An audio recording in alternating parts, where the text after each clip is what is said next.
President Trump has expanded the travel restrictions to additional 20 countries, taking the total number of affected countries to 40. Trump has fully banned people from 7 more countries, including Syria, as well as Palestinian Authority passport holders from entering the U.S. The move is part of ongoing efforts by his administration to tighten U.S. entry standard for travel and immigration, in what critics say unfairly prevents travel for people from a broad range of countries. The White House, in a proclamation, said it was banning foreigners who intend to threaten Americans. It also said that the president wants to prevent foreigners in the U.S. who would undermine or destabilize its culture, government, institutions, or founding principles. People who already have visas or have certain visa categories, such as diplomats or athletes, or whose entry into the country is believed to serve the U.S. interests, are all exempted from the restriction. The changes go into effect on January 1st next year. Besides people from Syria and those holding Palestinian Authority passports, citizens subjected to the full travel ban come from some of Africa's poorest countries, Burkina Faso, Mali, Niger, Sierra Leone, and South Sudan, as well as Laos and Southeast Asia.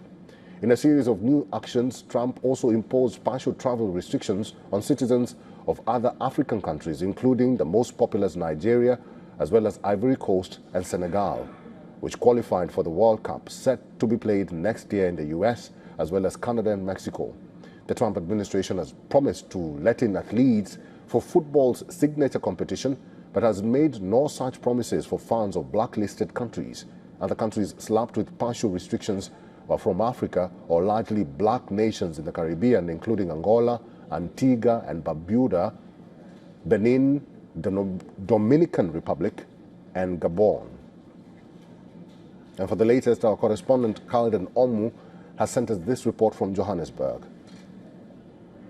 U.S. President Donald Trump has always been very vocal about how he feels about people from certain countries, especially Africa, and describes it as shithole countries. He recently said that U.S. was only taking people from shithole countries and instead should seek immigrants from countries like Norway and Sweden. He also recently described Somalis as garbage. Most countries Trump has banned African countries. He has raised tariffs, slashed humanitarian aid and development aid to Africa. However, U.S.'s focus on critical minerals extraction from the continent has remained intact. Previously, the African Union Commission appealed to the U.S. to exercise their right of protecting their borders in a manner that is balanced, evidence-based, and reflective of the long-standing partnership between United States and Africa. The Commission had said that it remains concerned about the potential negative impact of such measures on people-to-people ties, educational exchange, commercial engagement, and the broader diplomatic relations that have been carefully nurtured over decades. This is Kalden Omo from Johannesburg, South Africa for WION World is One.